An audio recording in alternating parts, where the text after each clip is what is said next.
Boa tarde, diretamente de Lisboa.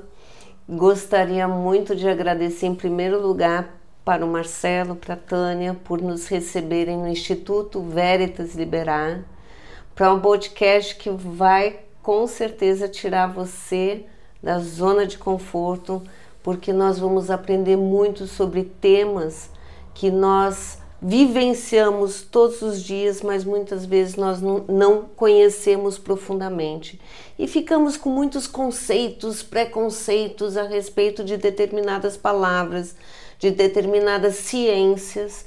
E hoje nós trouxemos aqui uma pessoa incrível, que é o Marcelo Cotrim, que eu tive o grande prazer de conhecer o Marcelo e a Bruna em São Paulo, há cerca de 3 semanas atrás.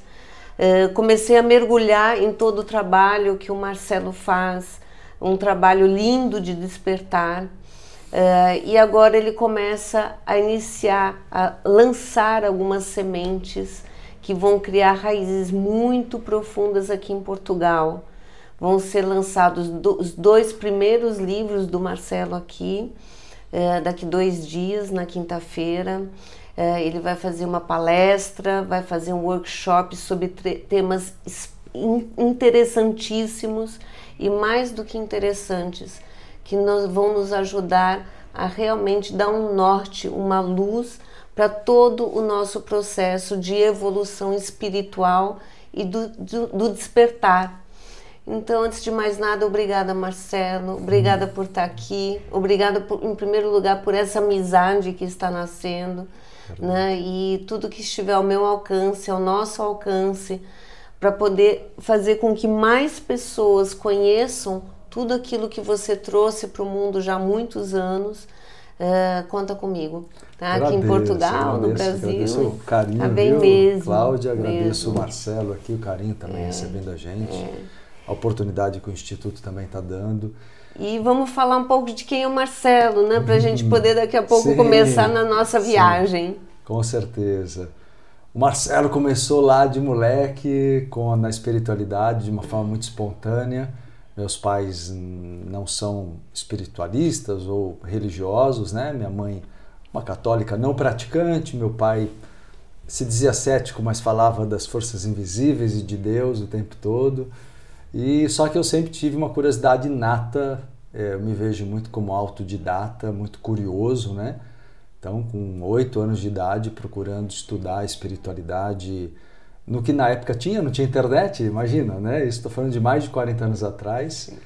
E eu buscava na banca de jornal, na revista Planeta. Lembro que saiu uma revista lá no Brasil, chamada Ano Zero, também depois da Planeta, que eu curtia muito, falando sobre espiritualidade, ia nas bibliotecas. E foi assim por alguns anos, né? Porque eu era muito novinho ainda, moleque mesmo, mas sempre muito curioso. Com 11 anos eu fui procurar livros na Ordem Rosa Cruz, loja de São Paulo. Uau! E aí 11 anos. Com 11 anos. E nem era autorizado aos meninos nessa idade estudar espiritualidade. Depois eles criaram a Ordem dos Portadores do Archote, que tinha que ter 14. Eu falei, mas não tenho 14, sabe?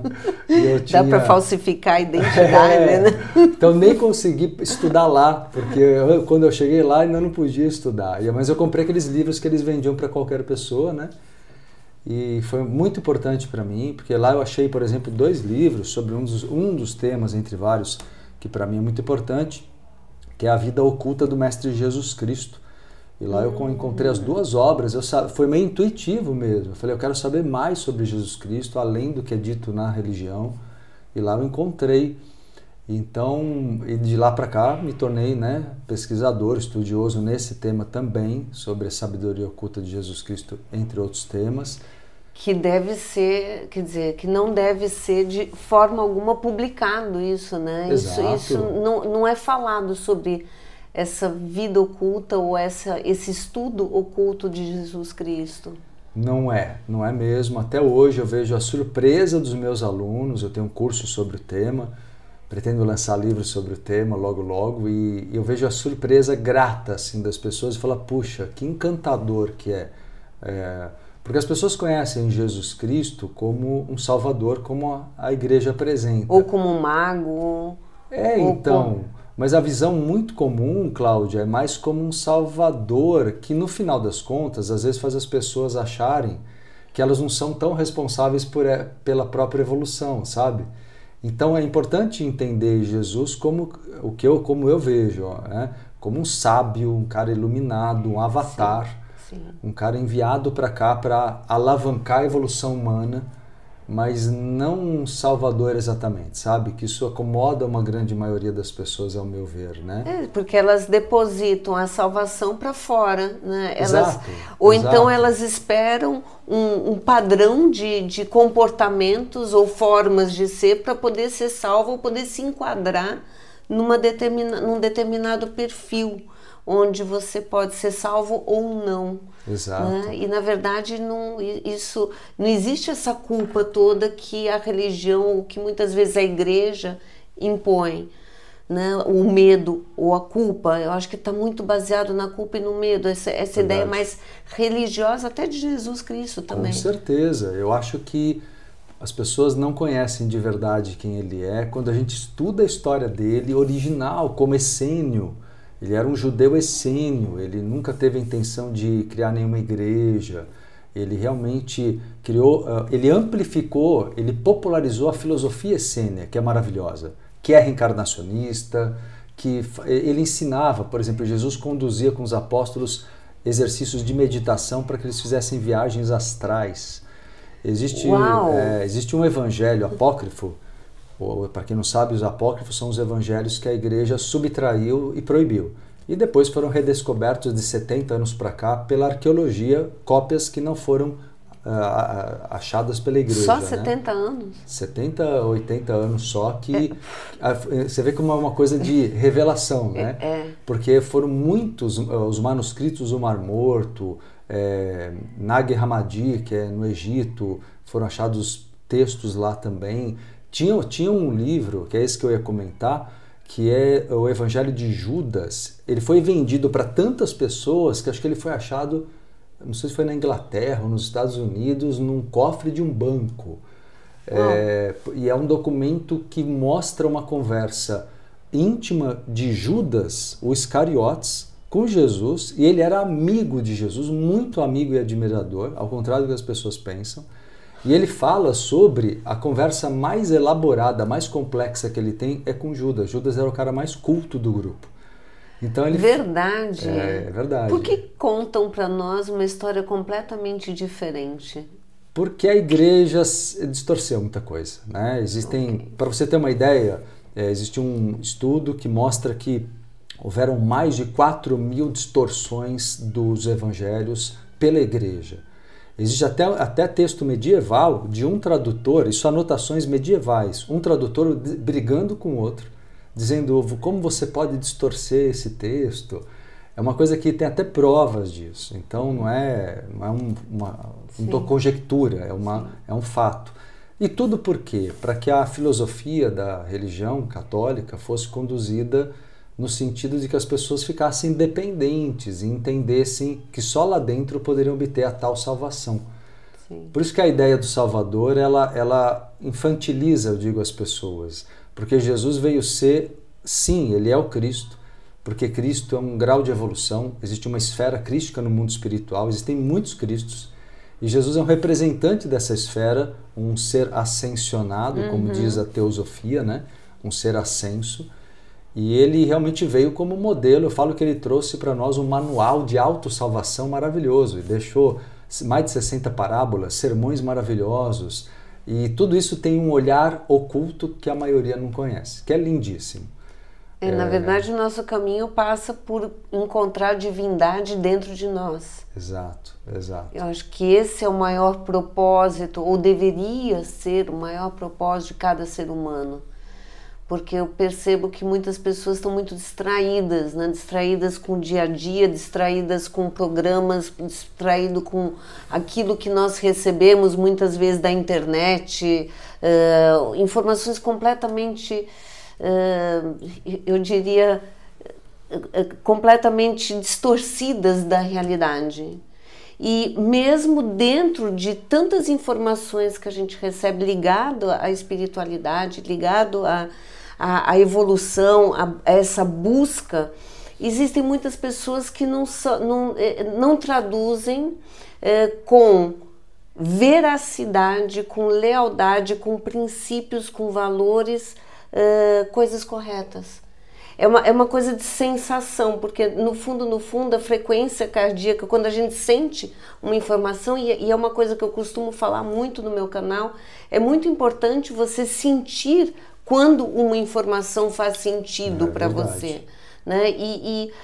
E me chamou muito a atenção todo o teu trabalho, porque a verdade que você tem nos teus olhos, a verdade que você passa, as tuas histórias, a tua verdade, todo o teu estudo é de uma profundidade ímpar, né? Realmente algo grandioso que amplia, que faz com que as nossas frequências se elevem. E hoje em dia é muito necessário isso, não acha? A gente aumentar esse padrão vibratório, aumentar as nossas frequências. Porque além de estudioso, você é terapeuta, é espiritualista e metafísico. Vamos falar um pouquinho desse lado? Vamos, que eu parei lá nos 11 anos, né? Mas seguindo um pouquinho, na minha adolescência, com 15 anos, eu fiz o meu primeiro curso de parapsicologia, de 14 para 15 anos, com um professor já falecido, chamava Sidney de Moraes, se eu bem me lembro. E depois dele eu conheci aos 17 anos o Dr. Valdo Vieira, que foi uma referência para mim muito importante, como um segundo pai, assim. Durante 3 anos eu pertenci à equipe de professores dele. Ele, para quem não lembra, ele trabalhou muito com Chico Xavier muitos anos, depois ele se afastou do espiritismo kardecista e desenvolveu uma neociência chamada projeciologia, para estudar fenômenos bioenergéticos, viagem astral, principalmente a viagem astral. Dali eu conheci a importância da viagem astral, já tinha conhecimento, contato, mas aquilo me deixou muito claro. Por quê? Porque a viagem astral e a paranormalidade, elas permitem uma clareza de ver o mundo astral cara a cara, não apenas ser o médium. Ser médium é importante, mas também é importante sair do corpo, também é importante o médium, na verdade, recebe. O médium, a palavra médium vem de intermédium, que é um intermediário. Okay. Então o médium ocupa um papel muito importante de ser um canal. Eu gosto de estimular nos meus alunos a mediunidade lúcida, consciente, né? Não a inconsciente. É possível? Na verdade, trabalhar a mediunidade? É perfeitamente possível e é o ideal. Por quê? Só para entender, até uma ótima pergunta. Ninguém, na verdade, é inconsciente, é uma palavra errônea. Eu falei como modo de dizer, porque todo mundo entende assim. Quando as pessoas incorporam e acham que estão inconscientes, elas estão em transe semiconsciente. Então, quando elas acabam o processo mediúnico, elas não lembram. Considerando uma pessoa correta, não estou falando de alguém que lembre e não queira dizer. Não, alguém que não lembra. A pessoa vai dizer, eu sou inconsciente. Mas não é que ela é inconsciente, ela não lembra. Por que isso é importante? Porque se ela é semiconsciente, ela pode interferir, que sempre foi a grande preocupação quanto à mediunidade. Só que, na verdade, a não interferência na mensagem, ela envolve 2 coisas, que é a ética, né, e o equilíbrio emocional. Se a pessoa tem ética e equilíbrio emocional, ela pode ser 100% lúcida, se isso fosse possível, ou o máximo possível, ela não vai interferir. Ela vai se tornar um canal puro, entende? E ainda ela aprende muito, Cláudia, porque ela vê a entidade, ela escuta a entidade, ela sente o que está acontecendo. Além de ajudar outras pessoas, ela ajuda ela mesma. Isso é importante as pessoas entenderem, que o papel do médium com o mentor é uma parceria. O mentor também está evoluindo. Eu vejo meus alunos ingenuamente, desculpa que eu bati aqui no microfone, eu vejo às vezes os meus alunos meio ingenuamente falando assim, Marcelo, o mentor erra? Eu falei, ele erra, às vezes ele erra. Mentor tem mentor e eles têm orientação, eles podem errar como pai e mãe amorosos erram com o filho, não por mal, mas eles também têm um mentor deles que vai orientar. Que máximo, não tinha ideia disso. É mesmo? Então, é verdade. E olha, vê como é lógico. Faz todo sentido. Porque senão as pessoas elas romantizam e acham que os nossos mentores já são seres perfeitos, né? Então, nosso grau de evolução teria que ser gigante para ter um ser perfeito me amparando. Não é assim. Nós temos bons mentores, eu acredito, mas não essa perfeição que se espera. Então eles tentam acertar. Pensa pais amorosos e bons. Sim. Esses são os mentores nossos que temos um grau de evolução que eu brinco, eu falo, é bacaninha, tá bom, não é nada, não é a Brastemp, como se fala, o máximo ali, mas é um grau de evolução bom. Mesmo assim, eles vão cometer alguns erros porque eles também são tocados por gatilhos. Eles também têm seus aspectos, eles ainda vão reencarnar. E às vezes é por isso que o mentor deles, que tem grau maior, chega, intervém e fala, olha, nesse ponto aqui dá uma corrigida que isso aqui saiu um pouquinho da linha. Eu gosto que as pessoas entendam que somos uma equipe, físicos e extrafísicos, todos trabalhando juntos. E eu acho que essa naturalidade de lidar com o mundo astral, com a interdimensionalidade, Cláudia, que eu quero que todo mundo tenha, sempre foi a minha vontade, popularizar ou democratizar a interdimensionalidade. Quando eu trabalhei com o Valdo é uma pessoa que foi muito importante na minha história e tenho uma admiração, um carinho enorme por ele, mas 3 anos depois eu me desliguei. Por quê? Porque ele é muito pesquisador, muito técnico. Depois que eu saí, isso lá, trabalhei com ele até, imagina só, 1992. É muito tempo. Então, eu saí e continuei sozinho, criei o meu espaço, que é o Espaço Entre Vidas. Só que o Valdo ele até criou um glossário para entender a linguagem dele. Então, o cara é muito pesquisador, mas eu acho que ele foi para um lado excessivamente científico. E eu queria equilibrar o conhecimento profundo com linguagem acessível e o trabalho com muito sentimento, com muita conexão amorosa, fraterna. E eu acho que foi possível fazer isso, está sendo possível fazer isso. E ampliando agora com vocês, né? Com o teu carinho de todos aqui. E começar aqui em Portugal também. Maravilhoso. Porque eu acredito que todos os países, na verdade, precisam dessa luz, né? Precisam colocar foco nesse tipo de tema, porque hoje em dia eu vejo 3 tipos de pessoas: aqueles que são ateus, que absolutamente não acreditam em nada e vivem uma vida rotineira, né, de ir para o trabalho, voltar para casa e muitas vezes sem propósito, sem entender a importância de se ter um propósito de vida. E daqui a pouco eu quero saber qual é o teu propósito, né, dentro de todo esse percurso que você vem fazendo. Existem as pessoas que estão no despertar, estão nessa jornada, estão despertando, como se estivessem mesmo saindo de uma casquinha. Sim. Né? Então começando a entrar em contato com informações sobre espiritualidade, mas ainda com o pé no ceticismo. Né? E tem as pessoas que estão completamente entregues, no sentido de acreditar até que tudo tem um propósito. Absolutamente tudo tem um propósito. Eu faço parte desse grupo. E como que você começou a integrar, né, todo esse conhecimento que você começou a receber do Valdo, de todo esse percurso que você fez? Como que isso começou a se tornar um propósito de vida? Porque eu acho interessantíssimo tornar toda essa ciência, torná-la acessível a outras pessoas e principalmente ajudando para aquelas que estão nesse processo de despertar, trazer conteúdo para que elas entendam numa linguagem fácil. Verdade. Como que isso se tornou teu propósito de vida e qual que é o teu propósito nesse mundo, no Brasil e agora em Portugal? Agradeço a questão, ela é muito forte. Eu lembro de um momento específico, que eu estava com 18 anos ainda no grupo, iniciando como professor pela primeira vez. Aliás, um pouquinho antes até disso. Eu lembro que eu ganhei do Valdo um livro dele, que parece uma bíblia, um livro científico, Projeciologia. Mas eu ouvi algumas palavras ali e eu vi um contato com os amparadores, uma experiência que aconteceu numa palestra, que eu me lembro saindo de lá. Era lá na Zona Norte de São Paulo e eu falei, poxa, é isso que eu quero fazer da minha vida. Eu já tinha esse sentimento desde criança, como eu falei, mas com 18 anos eu tive certeza. Eu tive certeza de contribuir para, acho que o meu grande propósito é fazer as pessoas perceberem o quanto elas são capazes de vivenciar uma espiritualidade profunda no cotidiano e serem livres, serem independentes. É mostrar para as pessoas uma espiritualidade que cura, que dá significado à vida delas, como deu a minha e para todos é possível, cada um na sua área, na sua profissão.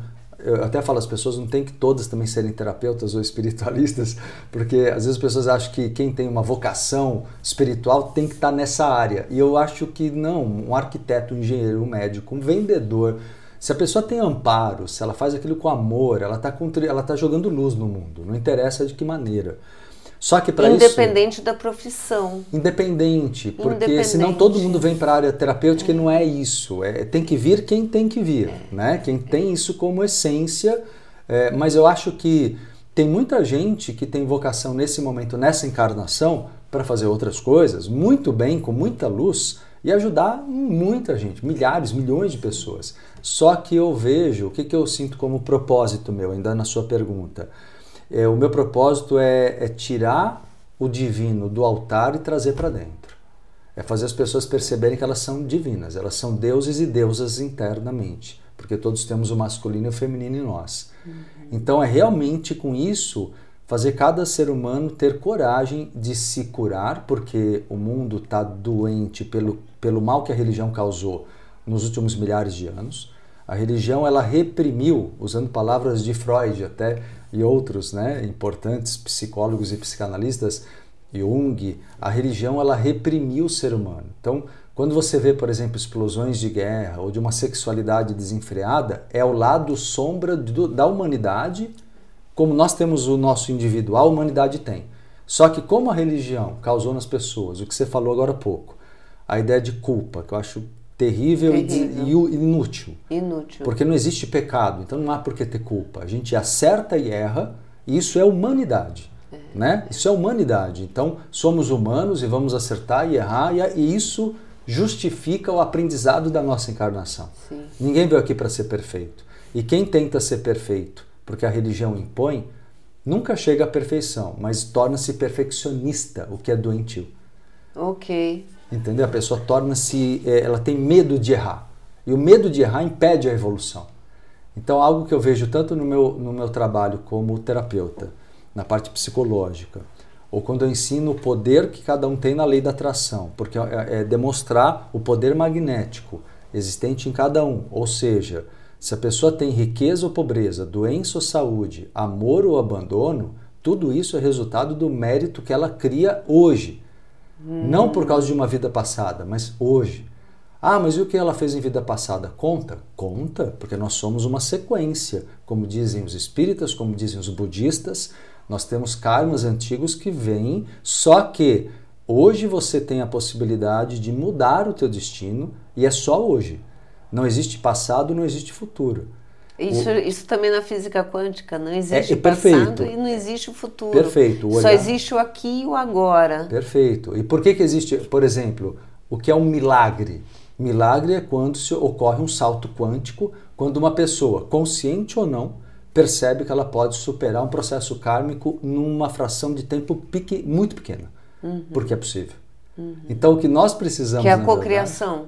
Que é a cocriação. Que é a manifestar através da intenção, de uma intenção consciente e sentindo, né? Quer dizer, você tem que alinhar o sentimento, o pensamento e ver, né? Como se estivesse essa realidade acontecendo agora, no aqui e no agora. Perfeito.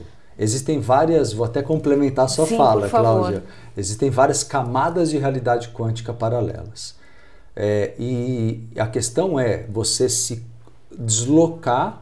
E é interessante, eu explico isso num curso meu, chamado Mentes Magnéticas, e você tem que se deslocar no espaço, é um pouquinho complexo, que envolve um pouco de física quântica e tal, mas para as pessoas entenderem de um jeito simples.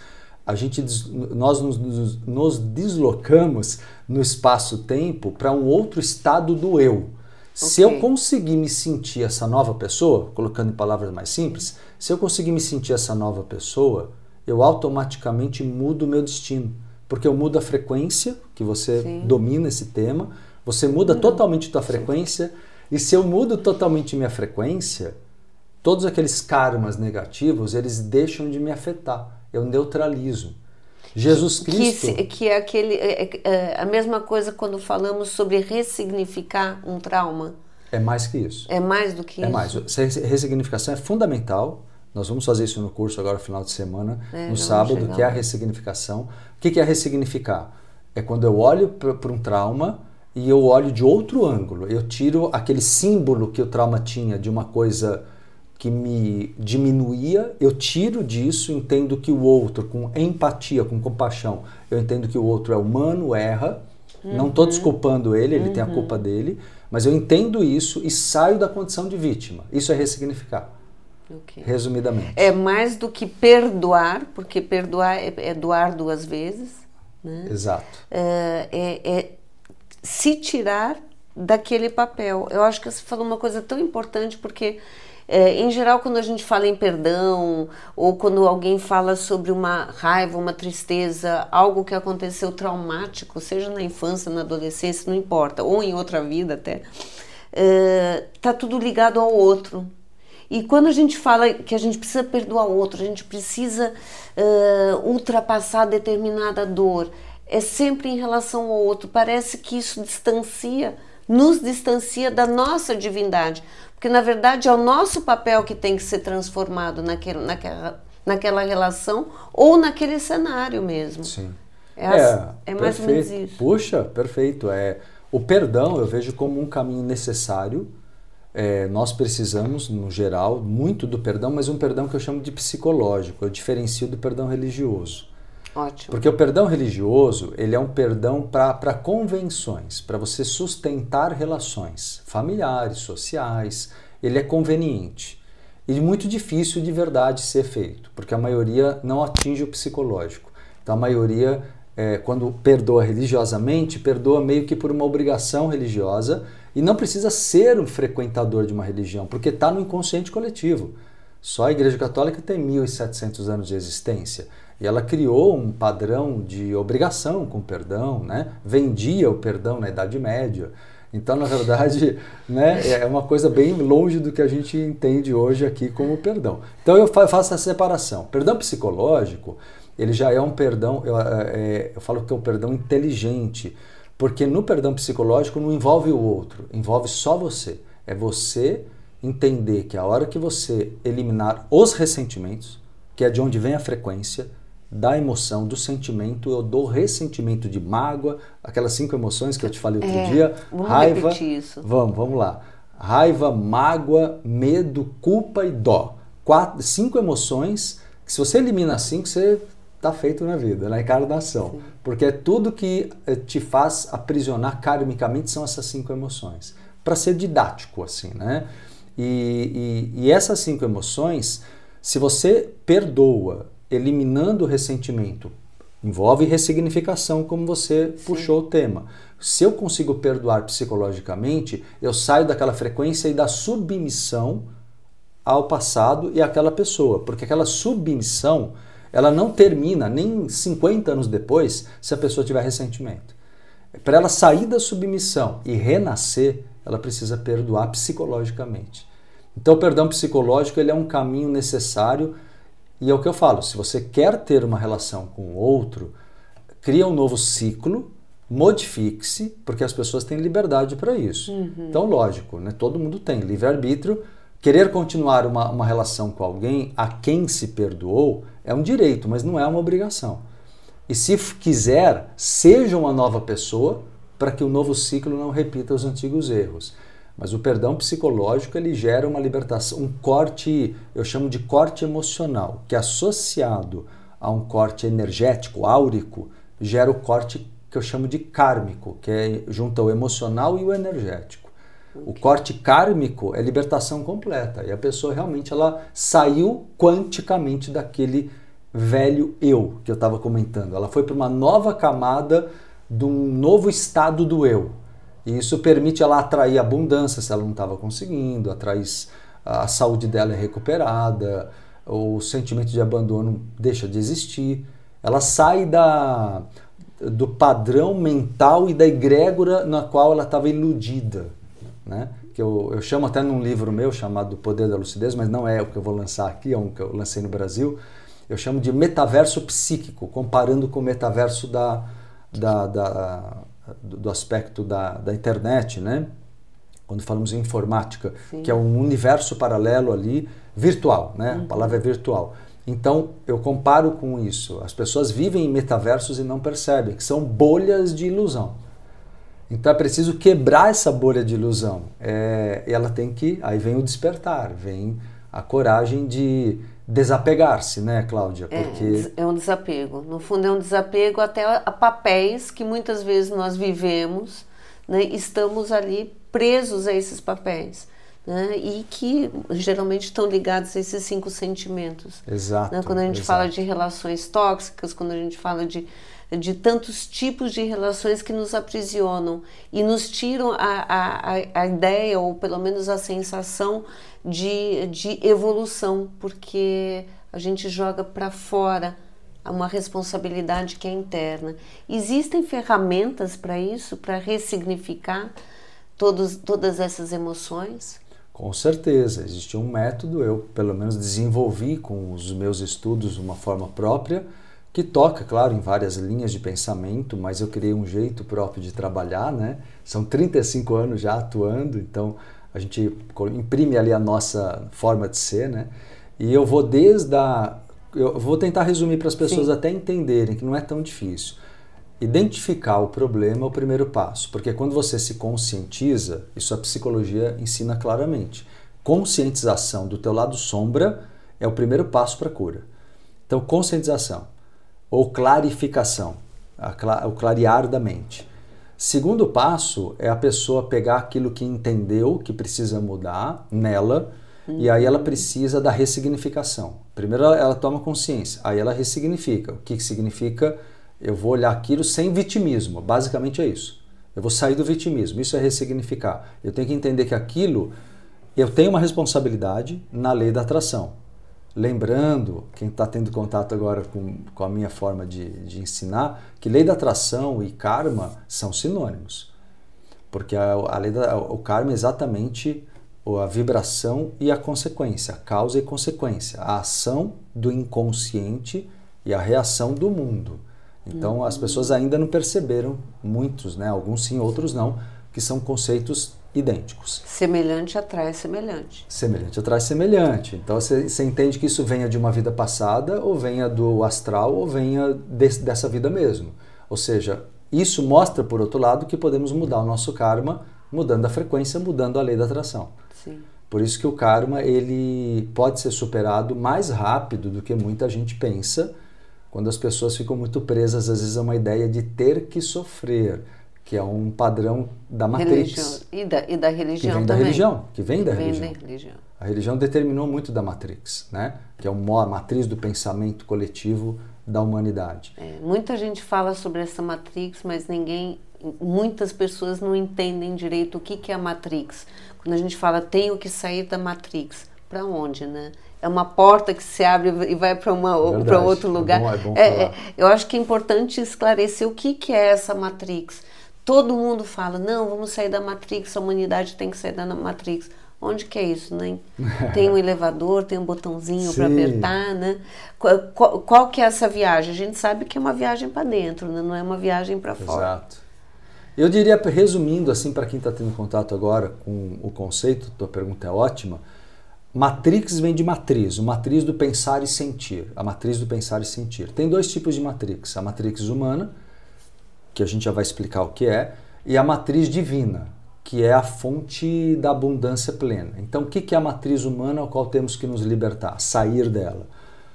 É escassez, a ideia de escassez, tudo no mundo as pessoas acreditam que vai acabar, e durante a história recorreram à esperança que a religião trazia. Então tem o interesse da religião de sustentar na humanidade a ideia da falta, o medo de que até mesmo a humanidade acabe, o apocalipse. Sim. A ideia de escassez vem sendo nutrida de modo ilusório pela religião. Por exemplo, o medo iminente do final do mundo e da humanidade sempre existiu. E a gente sabe que não é assim. Não vai acontecer, podem acontecer catástrofes naturais, mas não para punir a humanidade. Se acontecem como aconteceram. Quando o pessoal fala assim para mim, Marcelo, mas você acha que pode vir uma catástrofe nessa mudança de milênio? Eu falei, ó, gente, eu não sei que mal fizeram os dinossauros então para serem extintos, entendeu? Isso daí porque foram extintos, coitados, né? Que mal, comeram grama ali, eles eram vegetarianos, a maioria deles, né? Então, assim, é muito... As pessoas, eu acho, quando eu olho a história da Terra, do planeta, a gente vê que ciclicamente ocorrem catástrofes naturais, né? Não dá para colocar isso como punição. Eu vejo Deus como a totalidade. Dentro daquela questão do meu propósito, que eu te falei, é fazer as pessoas entenderem isso, que Deus é tudo que existe. É aquela frase que eu até comentei outro dia com você, que eu gosto muito do hinduísmo, que fala assim, não é que exista somente um Deus, é que não há nada fora de Deus. Sim. E isso torna... Deus é a totalidade. E é lógico, o Big Bang começou, Deus está ali, Deus é o Big Bang. Então colocar Deus num patamar de superioridade e o ser humano num patamar de inferioridade, eu não vejo o ser humano como criatura de Deus, eu vejo o ser humano como manifestação de Deus. Então, isso é Matrix. Matrix é isso, é alimentar a ideia de alimentar que a gente é menor. Perfeito, é isso aí. Eu acho que isso é Matrix. E aí vem a escassez, vem sofrimento como algo necessário para... Vem a punição. A punição. Ter que sofrer para expurgar um erro que é nato, que não existe. Que não existe. Então tudo isso é Matrix. A Matrix é uma mentalidade bem aprisionadora, nutrida por religiões há milhares de anos. Sim. E causa todo esse sofrimento desnecessário, né? Lógico, lógico. E As as pessoas guerras, têm que... E a única forma de você sair dessa Matrix, eu acho que até para quem busca, né, mais informações sobre isso, eu acredito que é encontrar líderes, né? E eu falo aí de líderes não como alguém que seja melhor do que nós e que tenha que nos guiar, mas pessoas como você, né? Pessoas que têm um conhecimento e que nos ajudam nesse que é como se fosse um puzzle, né? É como se fosse um grande quebra-cabeças, nos oferecer pequenas peças para podermos nos reconstruir, porque é uma viagem interna. E nessa viagem interna, muitas vezes é difícil fazer ela sozinha. É verdade, é verdade. Eu acho que as pessoas têm que compreender isso, né? Eu sou um professor, né? O que você está colocando é isso. Eu acho que buscar professores... Precisa buscar líderes, professores, pessoas que tenham esse conhecimento, exato, que já passaram por ali. Igual você disse agora há pouco, eu acho que as pessoas têm que usar o critério do sentimento. Então, assim, serena o coração, respira fundo, faça uma meditação e sinta as pessoas. É o que você falou agora e antes a gente vindo para cá, no carro, sobre a importância de sentir para ver a verdade das pessoas e escolher, assim, os seus professores dentro daquilo que seja verdadeiro, não sabe, porque todo mundo conhece ou não, não é isso que importa. Importa que você sinta verdade nessa pessoa. Assim como a gente busca professores em todas as áreas que a gente não conhece, né? Isso é natural. Eu acho que somos dedicados a estudar a evolução, estudar o despertar, né? Estudar a quebra de paradigmas e padrões condicionados e condicionantes que impedem a evolução. Então, estamos aí para ajudar.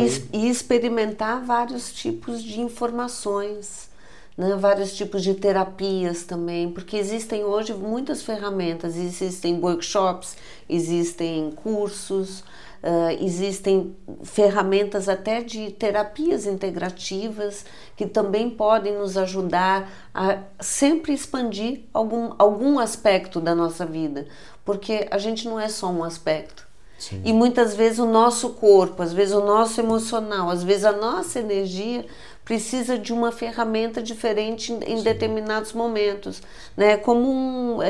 São como ferramentas mesmo para consertar. Existe uma ferramenta para um determinado parafuso e a mesma coisa aqui, né? Nós temos que também nos trabalhar dentro das nossas necessidades e ter muito consciente o que nós precisamos naquele momento, Sim. né? Qual que é a tua... como que você está sentindo Portugal? Você veio aqui há 13 anos atrás, né? Chegou agora. Eu vim há 12 anos atrás. 12 anos, desculpa, 12 anos. Fiz uma única viagem para cá, que foi muito linda, né? Mas assim, no sentido das cidades que eu conheci. Mas agora está sendo muito mais especial. Na época eu já trabalhava com o lado espiritual. O que me causou na época era uma sensação que eu já tinha antes de conhecer Portugal, que era a intuição de que aqui seria também muito importante na minha trajetória, no meu trabalho como espiritualista, como terapeuta. Eu sabia que eu chegaria num ponto, não sabia quando seria isso. Demorou 12 anos para acontecer, né? E eu e a minha mulher, a Bruna, passamos aqui um dia no final do ano, indo a uma viagem à Espanha. Foi muito bom, pegamos um frio gostoso aqui de Portugal, bem pertinho entre Natal e Ano Novo. E, nossa, e essa vinda para cá, Cláudia, conhecer pessoas como você, como Helena Mineiro, né, da editora Mahatma, é super carinhosa também. Então, eu acho que é uma sintonia muito sincera, porque é uma sintonia que a gente está tendo, né, entre todos nós, o Paulo e a Paula da Portugalux, enfim, todos, a Ana, né, a Ana Margarida, a Ana Pedroso, que me entrevistaram, todas as pessoas que a gente está tendo contato, brasileiros e portugueses, estão sendo muito carinhosos. Semelhante atrai semelhante.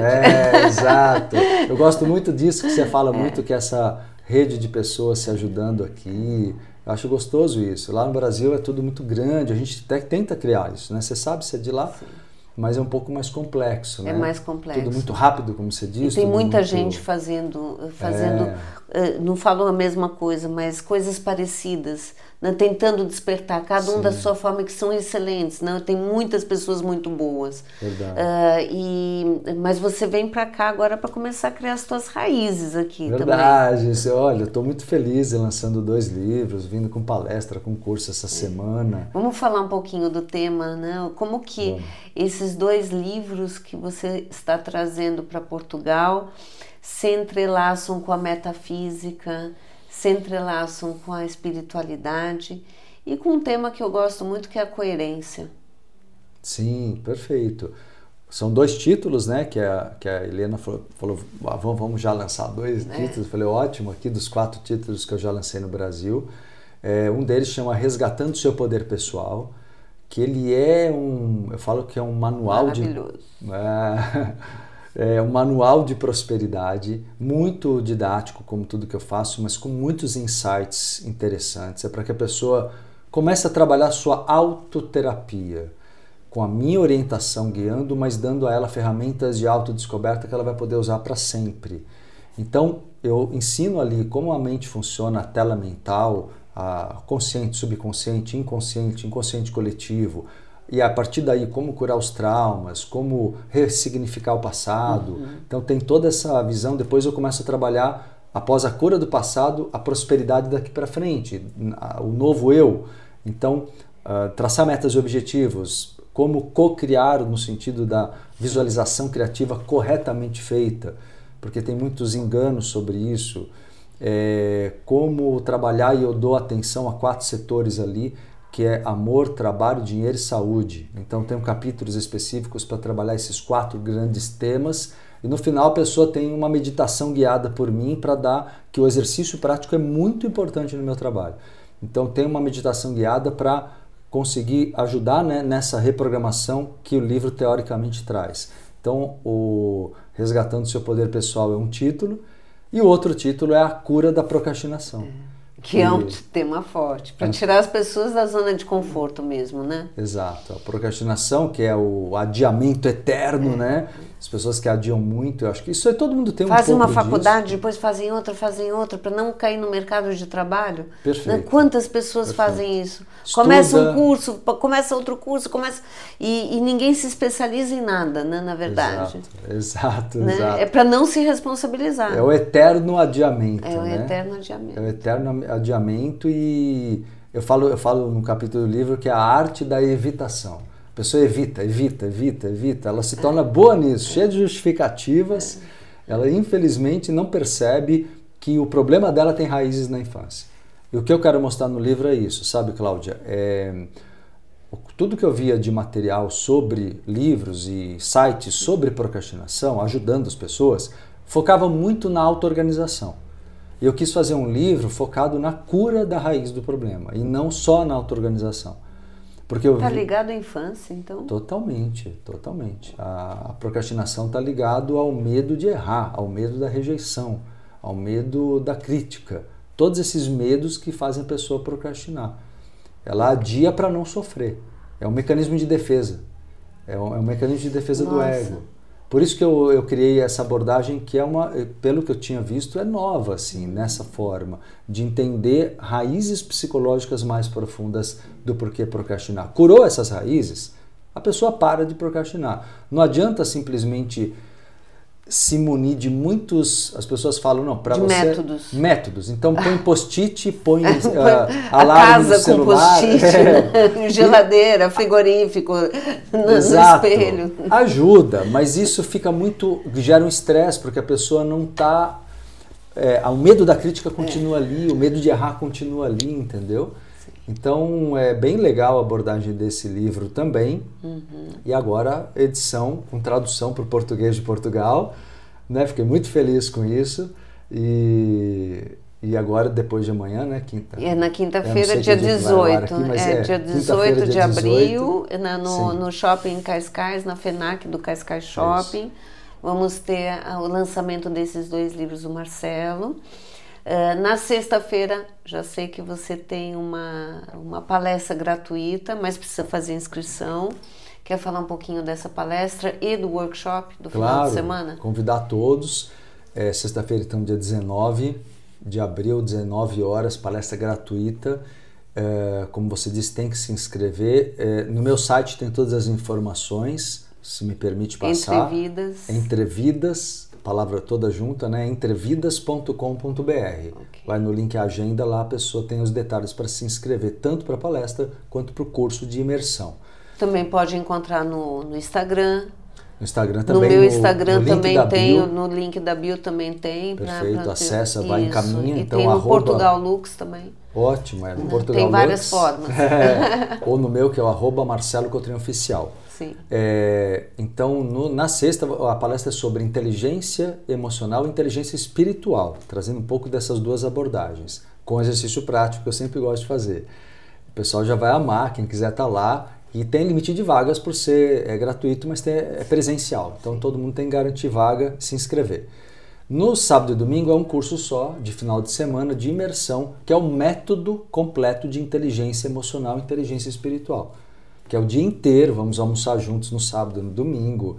Vai ser um final de semana de convivência, eu com a galera que vai estar presente, ensinando no sábado o dia inteirinho um esquema bem completo da metodologia de cura emocional, cura da criança interior, reprogramação do passado, ressignificação. No período da manhã e da tarde tem teoria e prática. Então vai ser muito forte no sentido da cura e de manhã vamos trabalhar muito cura. À tarde, visualização criativa, metafísica, lei da atração, isso no sábado. E no domingo, espiritualidade, a estudar os corpos, os chakras, o mundo astral, fenômenos mediúnicos e paranormais. Vamos praticar também como usar tudo isso no dia a dia, como usar isso, entender a importância da autodefesa, da autocura, das técnicas bioenergéticas, né? Vamos fazer trabalho de incorporação lúcida dos mentores espirituais presentes, com todo o preparo, claro, do final de semana, né? Com toda a proteção. Então isso é mais simples do que muitas pessoas pensam. Eu estou falando não de simplicidade de tirar a importância, não é claro, isso. Sim, sim. Mas é acessível, porque é acessível, né? Exatamente, no sentido de acessível. É muito mais acessível do que porque tem muitas pessoas que acham que isso é uma coisa que é completamente fora, e isso só pode ser feito por pessoas altamente espiritualizadas e conectadas, mas não, isso é acessível para todos com treinamento. Com certeza absoluta, porque é dom humano.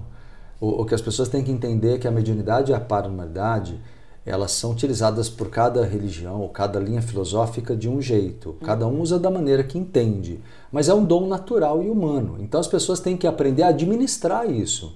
É como você cuidar da saúde do teu corpo. Você tem que saber o que você come, você se higieniza. Eu falo sempre que os cuidados fundamentais. A gente toma banho 2 vezes por dia, pelo menos.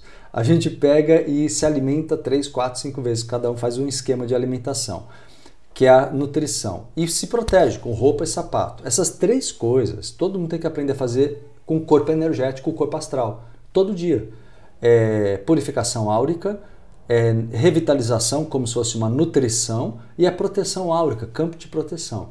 Então isso eu vou ensinar para as pessoas, e a conexão com as entidades, Cláudia, acontece o tempo todo. Se as pessoas não prestarem atenção, é na rua, no trabalho, porque a incorporação é uma palavra que não é muito correta a rigor. Porque o correto, o nome que é meio complicadinho, seria acoplamento áurico mediúnico. Porque nenhuma entidade entra no corpo, ela aproxima e transmite energia. Por isso que a incorporação é acessível, porque se a pessoa não cuidar disso, ela está vulnerável a esse acoplamento com qualquer entidade que está perdida ou doente na rua, nos lugares que frequenta. Então a mediunidade, ela precisa ser conhecida e trabalhada por qualquer pessoa, tem que ser, ao meu ver, ensinada para as crianças. Os meus alunos, você vê, eu tenho 35 anos de jornada, então eu já peguei alunos meus e gerações, assim, entendeu? Que já ensinaram para os filhos, já estão ensinando para os netos, e é acessível. Então, se eu tenho essa visão espiritual, digamos, como alunos meus, por que não passar para os filhos, crianças, já introduzir técnicas e fazem, e dominam a energia e chamam o amparo? Adolescentes, é tão importante o adolescente ter uma espiritualidade livre, que às vezes ele não necessariamente quer estar dentro de uma estrutura religiosa ou filosófica específica, né? Então é dar uma... Por isso que eu falo, eu tento democratizar com muito conhecimento, claro, com muito domínio, com uma egrégora muito forte que a gente estabeleceu a vida inteira, né? De amparo, de muito amparo espiritual, como estamos trabalhando já à distância o próprio amparo do local, e quando chegarmos lá no dia também, para que todos sejam recebidos com muita proteção. E é muito importante, né? Porque quando nós fazemos algo que é o nosso propósito de vida, com amor, né? Sempre pensando nesse bem maior, parece que tudo é facilitado, parece que tudo flui. Parece não, flui mesmo. Sim. Porque nós estamos trabalhando na luz, né? E quando trabalhamos na luz, em benefício não só nosso, mas nos colocamos a serviço, o nosso processo fica a serviço do outro, parece que essa egrégora também aumenta, e a família também aumenta, né, nesse sentido. Eu sei, porque até pelo meu processo de câncer foi muito por aí, né? Eu passei pelo câncer, mas eu me agarrei às pessoas e às informações e à coerência e a tudo aquilo que eu fui aprendendo e comecei a devolver para as pessoas, levando o conhecimento de muitas pessoas que eu conheci durante esse processo para outras pessoas conhecerem, para que elas pudessem também ser tocadas, melhorarem, ampliarem a sua jornada espiritual. E é bem aquilo, né? Isso que você está colocando é bem aquilo que o Mestre Jesus Cristo fala sobre o amar ao próximo como a si mesmo. Como a si mesmo. Porque assim, para você poder ajudar, iluminar, como você faz, ainda mais depois da experiência que você teve tão forte, de ficar doente, se curar, e você poder expandir isso para as pessoas, você precisa se cuidar e se amar. Sim. Eu acho que as pessoas, às vezes, elas se enganam um pouco em algumas visões, e acho que espiritualidade é cuidar dos outros. Não, espiritualidade é cuidar de você tanto quanto dos outros, porque você, como dizia o mestre, né, amar o próximo como a si mesmo, pois o divino está no outro como está em si. Se você não se ama, não se cuida, você não tem nem vida para poder expandir, para poder tocar almas, né? Eu acho que isso é importante ressignificar, porque isso também a religião tirou muito das pessoas, né? Criando a culpa por elas pensarem nelas como se fosse. A gente até conversou sobre isso, né? É como se fosse egoísta pensar em mim e me amar. Sim. E trabalhar o processo de amor próprio, né? E não é egoísmo. Não. Auto-amor não é egoísmo. Não. Né? Existe o egoísmo e existe o auto-amor, né? São duas coisas diferentes. São coisas bem diferentes. E o auto-amor pede para você olhar para si, gostar da vida que você tem, do teu corpo, de ser prazeroso com a vida. Isso não tem nada de ruim, senão uma culpa religiosa que artificialmente foi plantada. Na Matrix. É a história da Matrix. Voltando à Matrix, para sair dessa Matrix e para nos trabalharmos, qual que é, na tua visão, qual que é a importância da coerência? Total, porque eu acho que eu vejo a coerência como vou colocar um outro termo que é interessante, o alinhamento dos corpos. O mental, o emocional, o etérico, onde estão os chakras, e o físico. Eu vejo a coerência como o teu ser inteiro, você não está dividido. Por exemplo, uma pessoa, sendo mais prático no exemplo, uma pessoa que tem um comportamento e um trabalho ou uma vida social onde ela tem relações tóxicas e ao mesmo tempo ela diz que tem uma outra ética ou tenta viver, essa incoerência é o que adoece. Okay. Ou seja, a pessoa, se ela não estiver alinhada na verdade dela, e ser coerente, Cláudia, você fala disso todo o tempo, né, com maestria, mas ser coerente é uma coisa que exige muita coragem, né? Porque para você ser coerente, você tem que desapegar de barganhas. Você tem que parar de se vender. Então a coerência, a evolução só se dá com coerência. E não julgar e nem se preocupar com o julgamento dos outros. Exato. Que quando a pessoa se preocupa, ela barganha. Ela barganha. Esse é o ponto. Ela quer agradar. Aí ela começa a perder a sua essência, ela começa a perder a sua autenticidade. E aí perdeu o sentido da evolução. Ela está aqui, mas não está sendo ela.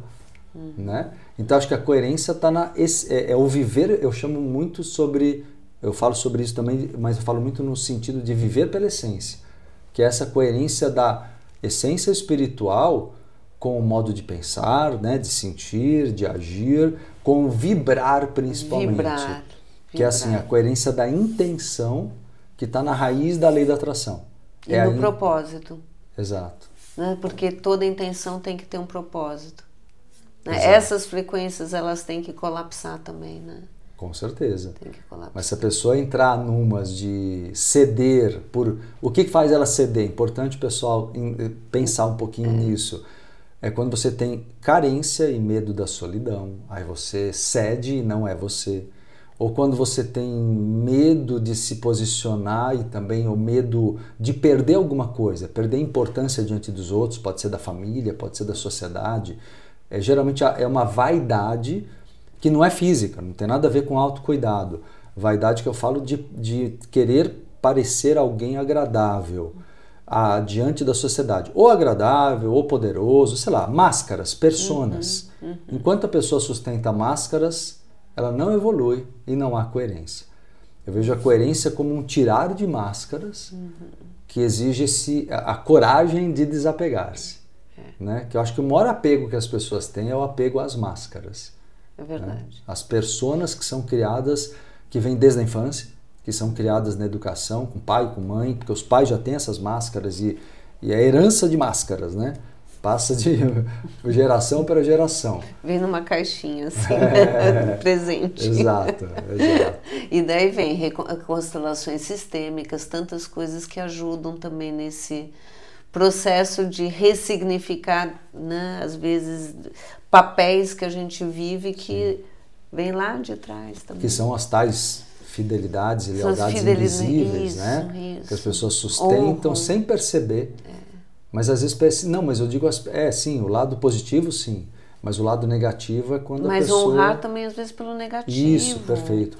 Não, às vezes eu fico presa, eu quero honrar tanto na minha ancestralidade e eu acabo repetindo padrões de dor, porque lá todo mundo vivia na dor. Exato. Né? Como se eu me sentisse pertencente àquela clã, àquela família. Perfeito. Né? E na verdade é eu tirar a máscara e perceber, não, e deixa eu sentir essa solidão. E deixa eu me encontrar nessa solidão, porque a solidão nada mais é como que uma grande oportunidade de um reencontro conosco próprio. Perfeito. Eu chamo isso de a síndrome do estrangeiro, né? Sim. Que é quando você tocou no ponto que agora encaixa muito falar disso, que é muito legal as pessoas entenderem, que é uma sensação, como o nome sugere, de ser um estrangeiro na própria família. Lá no Brasil, não sei se aqui em Portugal se utiliza o termo, quando as pessoas não se entendem, eles falam, estou falando grego, né? Sim. Então, assim, essa frase do eu estou falando grego faz entender, as pessoas não se entendem por quê. O que é a síndrome do estrangeiro, para o pessoal entender, muitos vão se identificar. É quando existe um sentimento desde a infância, às vezes, de muito deslocamento na família. Você pode ter muita gente ao redor e se sente muito só, com muita melancolia, com muita tristeza. E você sabe uma coisa interessante, Cláudia? Na infância e adolescência, existe uma saudade que tem a ver com a saudade da colônia do plano espiritual, do período entre vidas. Que lindo! A síndrome do estrangeiro é uma referência a uma saudade de um lugar onde todos eram mais parecidos. Entende? Uau! E a pessoa reencarna, às vezes, ali numa família, por N fatores do inconsciente dela que atraiu aquela família, que é um outro contexto que, quando eu explico sobre reencarnação, eu falo muito sobre como a pessoa chega numa família, mas ela não percebe que chega numa família, às vezes, muito distinta dos valores dela, com algumas similaridades, lógico, senão não estaria ali, mas ela sente muita falta e isso gera depressão, gera aquela depressão sem explicação, que tem explicação num fator muito mais profundo. Claro que você pode tentar analisar questões da família psicologicamente, mas a coisa vai além. Por quê? Porque o grau de consciência é diferente, o grau de sensibilidade, às vezes ela é muito médium também, ou muito sensível também, e não consegue lidar com a energia da família, o processo obsessivo ali presente. Então, isso só cura-se, digamos assim, se a pessoa se reencontrar, se autoconhecer, identificar o que ela veio fazer e atrair do mundo os afins, para ela sentir o que eu chamo de família kármica espiritual, as pessoas que não precisam, como a gente aqui, eu, vocês aqui, eu, Bru, e vocês e Porto você, sim. Helena, todo mundo, Paulo. Já tem uma energia, já tem uma frequência assim, já nos sentimos da mesma família. A gente se entende rápido, porque existe uma afinidade, que é de uma família espiritual. Mas quando você nasce numa família que, né, por mais que você tenha ali carinho, amor por um por outro, mas às vezes não dá para conviver. Não dá para conversar sobre determinados assuntos. Não. Eu falo que é assim, Cláudia, a gente tem que criar uma hierarquia de intimidade. Quem eu posso ter bem perto, quem eu tenho que ter no segundo círculo, quem eu tenho que ter no terceiro círculo mais distante. Não dá para deixar, só porque tem o título pai, mãe, irmão, obrigatoriamente você deixar no primeiro círculo. Você pode sofrer muito. Se der, lindo, que bom, mas às vezes não dá. E aí ter aceitação e tentar conviver num segundo círculo, onde a convivência é menor, com um pouco mais, sem expor toda a sua intimidade. As pessoas acham que porque é pai ou mãe tem que abrir tudo que pensa. E às vezes, se o pai e a mãe tiverem maturidade, que legal, né? Mas às vezes não é isso. Então a síndrome do estrangeiro, voltando, ela vem como um sentimento de inadaptação, que se a pessoa não entrar num sentido verdadeiro de vida, de espiritualidade, de sentido de vida, principalmente de cumprimento de missão, e aí o lado espiritual ajuda muito, contato com os mentores, com os amparadores, tudo isso ajuda demais. Se ela não faz isso, ela pode entrar num desvio completo. Tem pessoas que partem para as drogas, outros em depressão crônica, porque nunca se encontram. E às vezes a pessoa ela tem um lado de luz muito legal, mas ela se perde, porque ela não ganhou força, não ganhou lucidez, e entrou na matrix humana e entrou tem uma palavra complicadinha, mas que eu uso às vezes quando já explicando, né? Que fala a pessoa que está obnubilada. Obnubilado, que é a palavra na raiz quer dizer debaixo de nuvem. Sabe aquela sensação de ter um peso? Que eu falo que é a família Adams, né? Ali tem gente que, se a pessoa não expandir a aura dela, se ela não expandir quem ela é, a luz dela, e trazer o amparo para ajudar, ela vai viver sem lucidez. Ela vive debaixo de nuvens, parece que sempre está... E aí fica no materialismo, na cegueira do materialismo, ou da religião dogmática, que não leva a crescer. É os extremos. Os extremos, exato. Aliás, muito a gente, bom. Só comentando, eu e a Bru tivemos agora no Mosteiro dos Jerônimos, e tinha uma frase de Fernando Pessoa, né? Falando disso, como é importante, até fiz agora um reel sobre isso lá no mosteiro, falando como, mais ou menos ele falava sobre como é importante não ter nem o exagero nem a falta, porque os dois lados mostram que você não está na sua plenitude, porque eu vejo o exagero como uma compensação tentando ser quem você não é, e a falta é não se sentindo merecedor. E aí ele conclui, fala assim, que a lua... ela brilha em qualquer lago, mar, em qualquer lugar. Seja você, que o teu brilho vai surgir onde tiver que surgir. É mais ou menos isso. É isso. Então esse é mais um convite, né? Mais um convite para a gente tirar juntos um pouco dessas máscaras, um pouco dessas cascas, para a gente chegar mais perto dessa essência, dessa divindade. E nada melhor do que ter o Marcelo Cotrim aqui em Portugal para fazer isso pessoalmente. Então estaremos juntos na quinta, no lançamento dos livros dele, estaremos juntos na sexta, nessa apresentação, nessa palestra maravilhosa, e tem um workshop no final de semana. Então, para todos aqueles que sentem, né, que estão nesse caminho do despertar, eu recomendo muito que venham conhecer pessoalmente o Marcelo, que já mudou muito a minha vida. Ele e a Bruna já mudaram muito minha vida, já me ajudaram a conectar com informações, com vídeos e com muita informação que o Marcelo já tinha gravado no passado, mas que no meu presente tem feito muito sentido. Então eu adoro partilhar aquilo que faz bem para mim, aquilo que faz bem para o mundo, e eu estou muito feliz de ajudar que essas raízes deles cresçam aqui, para a gente trazer eles mais vezes aqui para Portugal. Alguma mensagem final?